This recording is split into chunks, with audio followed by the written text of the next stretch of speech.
Alright, hey guys, welcome back to the channel. So meron sinend sa atin ng Mekis, yan, from, I think they are from Hong Kong. Nag-send sila ng mouse for review.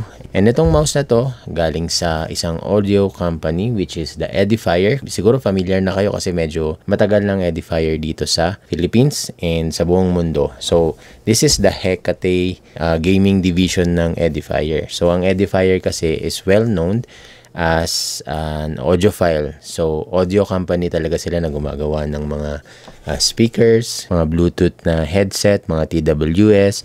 Yan, meron ako ditong Hecate unreviewed TWS. This is the GX04.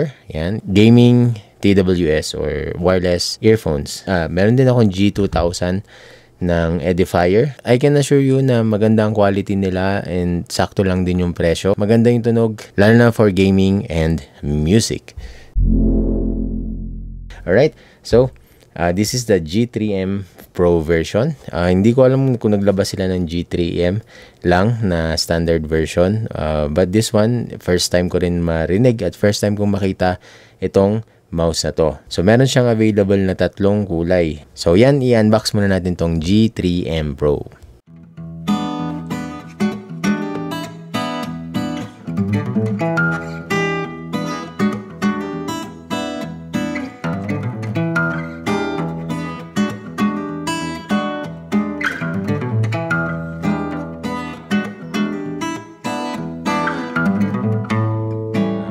For my first impression, una kong nahawakan tong mouse na to is parehas siya sa G Pro Super Light. No? Bakit ko alam? Kasi nakatesting na ako ng G Pro Super Light. And unfortunately, hindi pumatok sa akin yung shape niya. Although marami talaga may gusto doon. Pero for me, hindi para sa akin yung shape niya. Yun, hindi naman siya copycat. Parang ganun lang yung shape niya. The feel and weight, halos parehas din. Yung weight niya nasa center. Yan, nandito sa gitna. Yung grip niya, grip style niya, yan, parehas. Halos ganun na ganun sa G Pro Super Light. And then lalo na tong dito sa taas niya, sa area na to, sa hump niya, yan. And then narrow yung waist, narrow tong dito sa may sides niya. So, ganun na ganun, guys. Pag sanay na kayo or meron kayong G Pro Super Light and then na-testing nyo to, sure ako, ganun na ganun din ang feel netong G3M Pro. Ang iba pa niyang ka-shape is, yung na-review ko nung last time is the VGN Dragonfly F1. Halos parehas na rin ito. Ayun, mas refined nga lang yung shape nung Dragonfly F1. So, mas gusto ko yung shape nun kahit parehas silang maliit. Mas feel ko yung shape na yun kaysa dito sa mouse na to. And then, yung hindi ko pa na-testing, I think, kino-compare din nila to sa Attack Shark. Yan, hindi pa natin nare-review, pero ewan ko kung nare-review ko pa yun. Tingnan lang natin kung meron pang budget. So, ang unique features ng mouse na to is, unang-una, tri-mode siya, guys. Kala ko nung una, 2.4 lang to, pero wala siyang toggle button para sa Bluetooth. May shortcut siya para mapunta ka sa Bluetooth. Para gamitin mo yung Bluetooth niya, unang-una, on mo lang siya. Una, magbiblink siya ng yellow. Ibig sabihin, nasa 2.4 siya. So, 2.4 USB ang connection niya. So, kailangan mong pumunta sa Bluetooth. So, paano yan? Hold mo lang yung M3 or itong middle. And then, itong M5. Okay, itong back. So, hold mo ng 3 to 5 seconds. And then, magiging blue siya. Ayan. So, pag naging blue siya, ibig sabihin, naka-Bluetooth mode na siya. So, after nyan, ang gagawin mo is hold the M1, M2, M3. Yan. Pagsabayin mo lang tong tatlo, and then magbiblink na siya ng mabilis. Ibig sabihin, nasa pairing mode na siya. So, pag inon mo na yung Bluetooth ng device mo, makikita mo na yan. Ang meron dito sa mouse na to na wala sa iba is yung dual mode niya. So, makikita nyo dito, merong controller, meaning sa gaming siya. Yan yung clicky, maingay. And then, pag in-on nyo yung silent mode, yan. So, naka-silent mode siya. Yan. Wala na kayong maririnig na clicking. So, yun yung isa sa nakita ko na unique features na nakakatuwa na meron dito sa mouse na to. Yan. May battery siya na 300 milliamps. Tatagal tayo ng around 70 to 80 hours when using the 2.4 dongle. And then, around 200 to 220 hours pag gamit natin yung Bluetooth mode, and automatically nasa 125 Hz lang ang gagamitin nun, yung polling rate. And then lastly, may taguan ng USB receiver para kung gusto mong gamitin tong mouse na to on the go, meron na siyang storage para dyan. So here's a quick durability test and a quick sound test as well.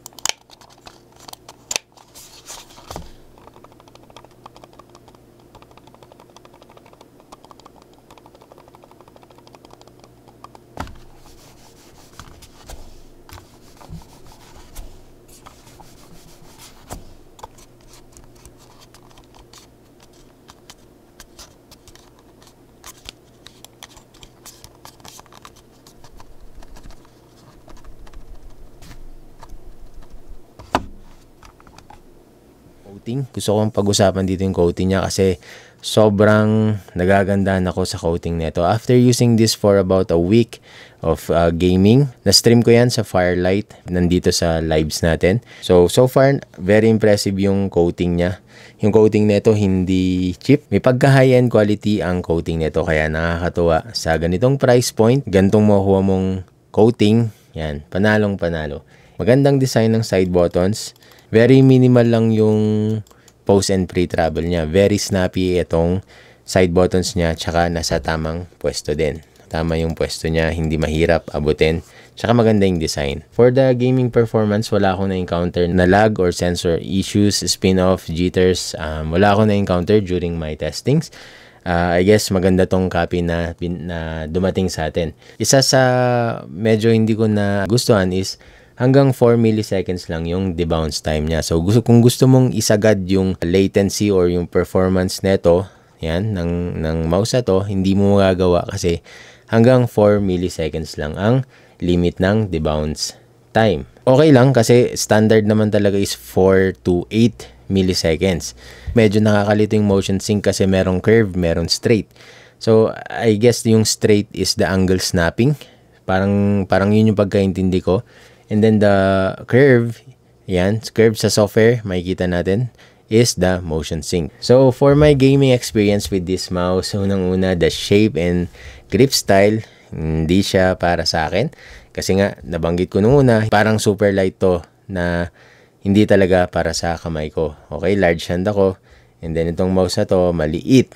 Okay, maliit to. So pag naglalaro, naka-straight yung mouse, halos straight. Ang nangyayari sa akin, naka-tilt, nakaganto. So, just imagine, guys, ganto ako maglaro, naka-tilt. Kasi doon ako comfortable. Doon ko nahanap yung comfort. Pag nag-regular ako na palm grip, naiirita yung ring finger ko.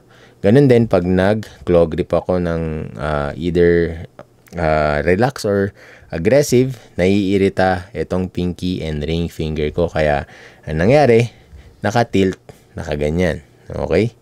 So, nakatilt ako maglaro. So, sa akin lang yun guys. Kung sanay naman kayo sa GPX, yan, wala kayong magiging problema dito sa mouse na to. The scroll wheel, okay lang. May pagka-rough ng konti kasi it's a TTC Gold. Yan, given naman na yan. Okay? Maganda pa rin yung feel niya. Yun lang, may konting roughness. And then, the weight balance, yan, gaya na sabi ko, nasa gitna siya. Yan, gitnang gitna. Okay, mararamdaman nyo rin kasi this is 63 grams na mouse, no? Parang super light talaga. Yan. Ganun na ganun. Sa software naman, ang hindi ko lang nagustuhan sa software is sa DPI preset, hindi mo siya ma-customize. So, hindi ka pwedeng pumili ng 2 lang, ng 4 lang. So, kailangan pasadaan mo lahat ng DPI na stages. Okay? Kung magsiset ka man, doon mo na lang set, pero papasadaan mo lahat. Nakakailang lang kasi hindi pwede siyang i-customize. Nabanggit ko yung debounce time hanggang 4 milliseconds lang. And then, etong preset ng LED niya, hindi nyo na mapapalitan yung effect niya. So, it's breathing lang. So, breathing effect lang. So, sana pwedeng steady or pwedeng i-off sana. Okay? Pwede ka rin mag-set ng macro mo kung gusto mo. So, pag-usapan natin yung downside. Yung downside, the shape is not for me. Yun yung downside para sa akin. At naglalaro ako, nakatilt yung mouse, nakakangawit, nakakapagod sa wrist. It's not good for fingertip grip, no? Although medyo narrow naman yung sides niya. Pero ito kasi parang super aggressive kasi para sa akin itong sides niya. Okay? Kaya hindi ko rin lang magawang mag-fingertip or hindi ko ma-enjoy mag-fingertip dito sa mouse na to.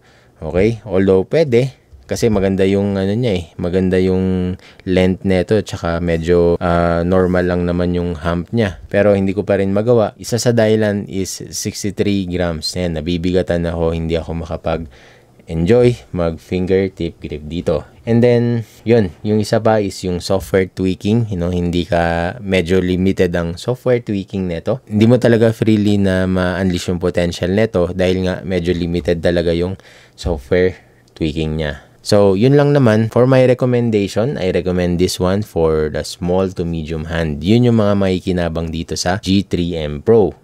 Yan. And then, pwede siya sa palm and claw grips. Yan. Pwedeng palm and claw grips to. Basta maging comfortable kayo. Kaya gaya na sabi ko for small and medium. Yan. I think for palm and claw grips, yan, goods na goods kayo dito. And then, the on-the-go, mga mahilig na isa lang yung mouse. Yan. Pwedeng pang office, pwedeng pang gaming. So, nandito na yon kasi may silent mode siya. Hindi ka na makaka-istorbo kung nag-work ka or gusto mo lang sa quiet environment. So, wala nang istorbo yon. So, isi-switch mo lang yung silent mode niya and then yung gaming mode. So, paano nangyayari yon? Unang-una, dalawang switches ang nakakabit dito. Isang micro and then isang square. Okay? Yung square kasi usually yun yung silent switch na tinatawag. Yung parang square lang siya. Pag tinagol mo yan, nagpapalit lang sila ng position. For on the go, yan, dahil nga may packet siya. Tapos gusto mong dalhin to, kung laptop ang gamit mo, nagwo-work ka, naglalaro ka sa labas or on the go, or kung saan-saan, yan, maganda tong mouse na to for on the go. This is a very affordable, solid pro, entry-level, gaming for less. Ayun, isa sa marirecommend ko pag land neto dito kasi this one, I think, hindi pa siya available dito sa atin. Pero check nyo lang sa Shopee or Lazada. Or kung meron man, magbibigay ako ng link dyan para check nyo na lang. Pero meron ako sa Mekis. If you want to buy directly from Mekis, hindi naman ganun kamahal pag mag-shipping. Kasi I think galing Hong Kong lang naman yan. So, kulang-kulang, hindi kayo aabot siguro dito ng 2,500. Pero ang price point kasi nito is around $39. So, around 2,000 to 2,200 pesos ang magiging presyo nito. Okay, so yun lang guys. Isa sa kailangan nyo i-take note na wala tong extra skates and free grip tape. Pero dapat meron na yun mga yun kasi dapat standard na yun sa lahat ng gaming mouse na merong free skates and grip tape. Pro na pro siya kasi yan, wala siyang RGB, less bling bling. Yan, dahil nga ang mga pro version usually ganun naman, mga sleek design, simple design, very minimalist. Kung i-rate ko man tong mouse na to, it's 4 out of 5 rating for me para sa entry level na merong ganitong klaseng mga specs and features. Yan, yun ang rating ko para sa mouse na to. Okay, hindi lang talaga kasi para sa akin yung shape, pero kung para sa akin man yung shape, yan, solid na tong entry level pro wireless gaming mouse. So yun lang guys, kung nakatulong man itong video na to, yan, please hit the subscribe and then drop a like kung nagustuhan nyo ang review video na to. And then, comment lang kayo sa comment section kung meron man kayong gustong sabihin or tanungin. Alright, so this is Kuya Vic Tech Reviews or KBTR. I'll see you on the next mouse review guys. Yun, happy gaming, GG.